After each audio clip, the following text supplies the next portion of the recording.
এনেকুৱা হৈছিল যে ৰাস্তা ঘাটেৰে আমি খোজকাঢ়ি যোৱাটো কেতিয়াবা আমাৰ কাৰণে কঠিন হৈ পৰিছিল, কিন্তু এতিয়া চকুমুটি ৰাস্তাৰে খোজকাঢ়ি গ'লে তেনেকুৱা আমাৰ অন্তত নাই। চৰকাৰে শৌচালয়ৰ ব্যৱস্থা কেৱল আমাৰ বিদ্যালয়বিলাকতে কৰিছে এনেকুৱা কথা নহয়, মানুহৰ ঘৰে ঘৰে কৰিছে। খোৱাপানীৰ ব্যৱস্থা, বিশুদ্ধ খোৱাপানীৰ ব্যৱস্থা কৰি দিছে না? দিছে স্যার। জল জীবন মিশন আছে না নাই? আছে স্যার। টয়লেট আছে না নাই? আছে স্যার। আছে। এই কথাটো মই কিয় কৈছো, আমাৰ সৰু সৰু ল'ৰা ছোৱালী, মই প্ৰথমতে এটা কথা কৈছিলোঁ স্বাস্থ্যবিধিৰ ওপৰত। এইবিলাকো স্বাস্থ্যবিধিৰ লগত সংগীত নেকি সংলগ্ন হৈ আছে। এইবিলাক পৰিষ্কাৰ পৰিচ্ছন্নতাৰ কথা আছে, কিন্তু পৰিষ্কাৰ কৰোতা কিন্তু কোনো নাই। ড্ৰিংকিং ৱাটাৰটো আমাৰ খোৱাৰ কাৰণে কিমান দূৰ উপযোগী আমি কিন্তু টেষ্টিং কৰি লোৱা নাই। আমি টেষ্টিং কৰিব লাগে, গুণ উৎসৱৰ আগে আগে আমি টেষ্টিং কৰোঁ। বহুত স্কুলে টেষ্টিং কৰিছে, কিন্তু নিৰ্দেশ আছে অন্তত বছৰত দুবাৰ টেষ্টিং কৰিব লাগে। বছৰত দুবাৰ নহ'লে এবাৰতো কৰা যাব, সেইটো কিন্তু আমাৰ জড়িত হৈ আছে।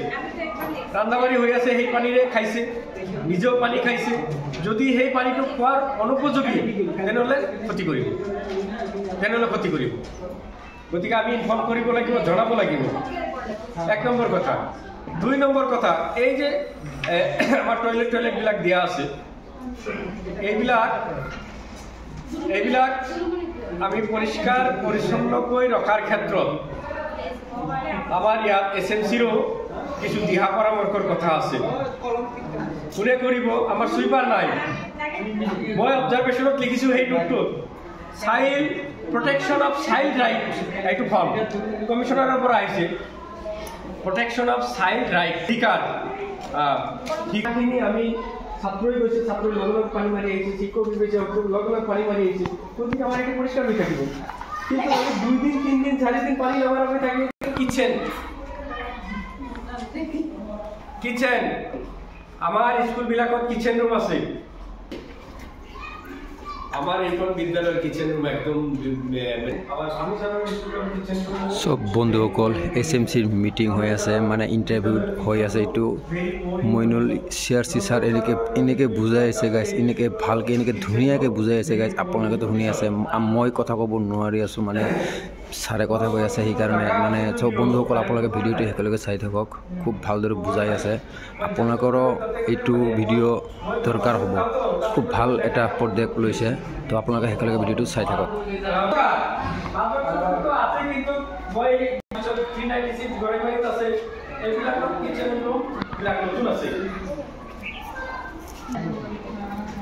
বেষ্ট নিট এণ্ড ক্লিন আছে। মোৰ নজৰত এটাই বিদ্যালয়ৰ, এখন বিদ্যালয়ৰে এটা কিচেন ৰুম যেতিয়াই যায়, মানে আমি যে পৰিষ্কাৰ কৰি কৰাৰ পিছত আপোনালোকে যাব, এনেকুৱা কথা নাই। আজিয়ে যাওঁতে চাই যাব, পৰিষ্কাৰ এনি টাইম পৰিষ্কাৰ, কিন্তু সিহঁতে আগৰ পৰাই এইটো মানে মেইনটেইন কৰে। চ' আমি এইটো চাব লাগিব, য'ত আমাৰ কি হয়, খাদ্য প্ৰস্তুত হয়। এই খাদ্য প্ৰস্তুত হোৱা ঠাইটো যদি স্বাস্থ্যকৰ ঠাই নহয়, তেনেহ'লে সিহঁতৰ পৰিষ্কাৰ পৰিচ্ছন্নতা, ছাত্ৰৰ পৰিষ্কাৰ পৰিচ্ছন্নতা, ঠিক আছে, টয়লেট, ড্ৰিংকিং ৱাটাৰ, কিচেন, এই চাৰিটা আমি নজৰ ৰাখিব লাগিব পৰিষ্কাৰৰ ক্ষেত্ৰত। আৰু এটা কথা, যদি গাঁও কৰি অহা নাই, স্কুল কৰি যায় গাঁও নহ'ব।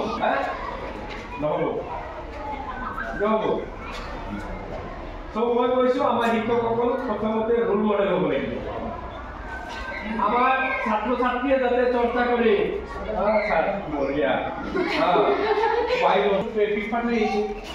ৰোল মডেল হ'ব লাগিব। সিহঁতে আমি কৈছিলোঁ যেতিয়া আমি ছাত্ৰ, গৌতম কোচদাৰ নামৰ এজন, চ' তেওঁ চবৰে দৃষ্টিটো কাঢ়ি লৈছিল।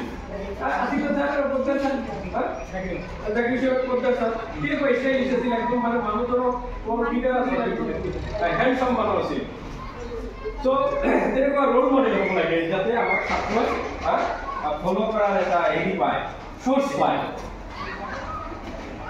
তো এইখিনি যদি আমি বিদ্যালয়ত এইখিনি যদি মেইনটেইন কৰিব পাৰোঁ, তো আমাৰ বিদ্যালয়খন কি হ'ব?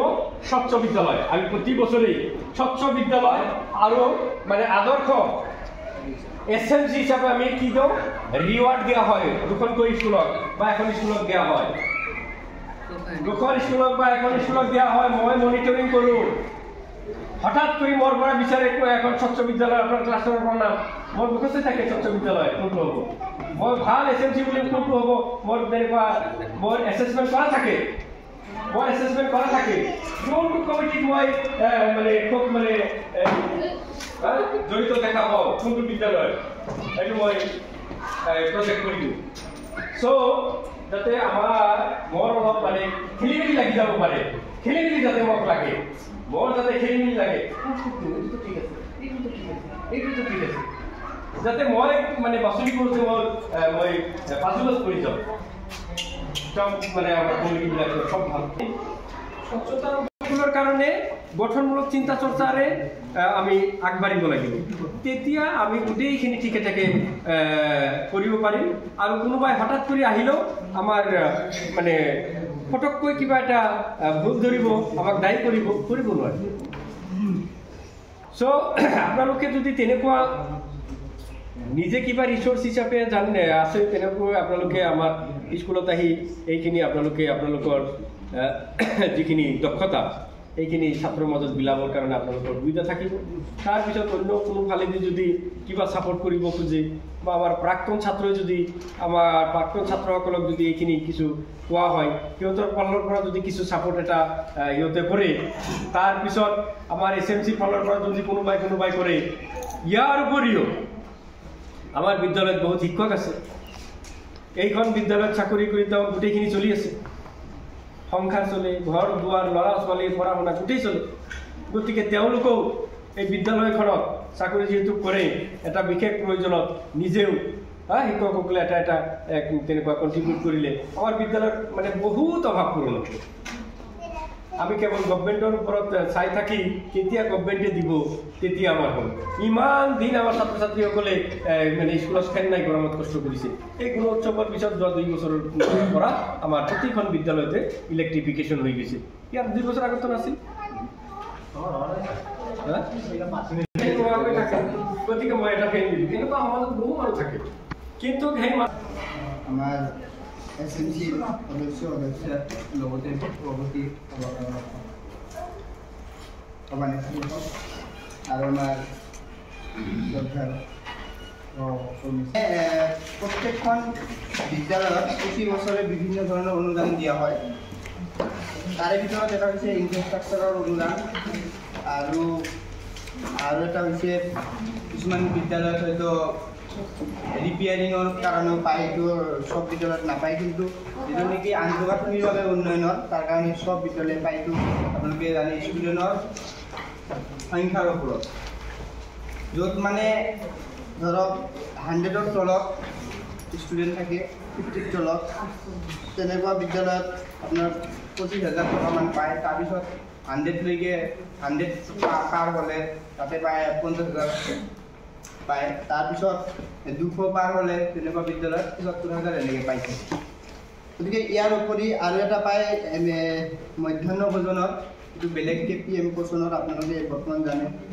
এই যে আন্তঃগাঁথনিৰ অনুদান আগত খোলা হৈছে, তাতে ভাৰ্চুৱেল একাউণ্ট, তাৰ পৰা পে'মেণ্টসমূহ কৰা হয়, আৰু তাৰ কাৰণে PPA লাগে। PPAবিলাক আকৌ তাতে চেণ্ড কৰিব লাগে, মানে জটিল এটা প্ৰক্ৰিয়াটো কৰি দিছে। তাৰ কাৰণে আমাৰ প্ৰধান শিক্ষকসকলে বহুত বিভিন্ন ধৰণৰ পে'মেণ্টবিলাক কৰিবলৈ যাওঁতে সদায় মানে একাউণ্টেণ্টৰ ওচৰত পাই গ'লে নিজে জানে যে কৰিব পাৰে, মানে এটা মানে অলপ জটিল কৰি দিছে। গতিকে এইটো এটা দিছে, এইটো পৰ্টেলৰ নাম হৈছে PFMS পৰ্টেল, যাৰ জৰিয়তে আমাৰ এই কামখিনি কৰা হয়। এই কথাটো যে PPA তাৰমানে তাৰপিছত যেতিয়া পইচাখিনি সেই ভেণ্ডৰলৈ ট্ৰেন্সফাৰ কৰিব, তেতিয়াই প্ৰেচিডেণ্টৰ মোবাইলত এটা মেছেজ যাব, OTP বিচাৰি OTP যাব। OTP যাব সেই OTPটো প্ৰেচিডেণ্টে দিব লাগিব এতিয়া সেই প্ৰেচিডেণ্টে যদি কয় যিটো কিহৰ OTP যদি দিব নোখোজে তেনেহ'লে কিন্তু আপোনাৰ ফাণ্ড ট্ৰান্সফাৰ কৰিব নোৱাৰিব আপনি কিন্তু পয়সা খৰচ কৰিব নোৱাৰিব আৰু আপোনাৰ পয়সা মোবাইল নাই মোবাইল ব্যৱস্থা হ'ব কিন্তু আজি এতিয়া মোবাইল নাথাকাৰ কথাটো এই মানে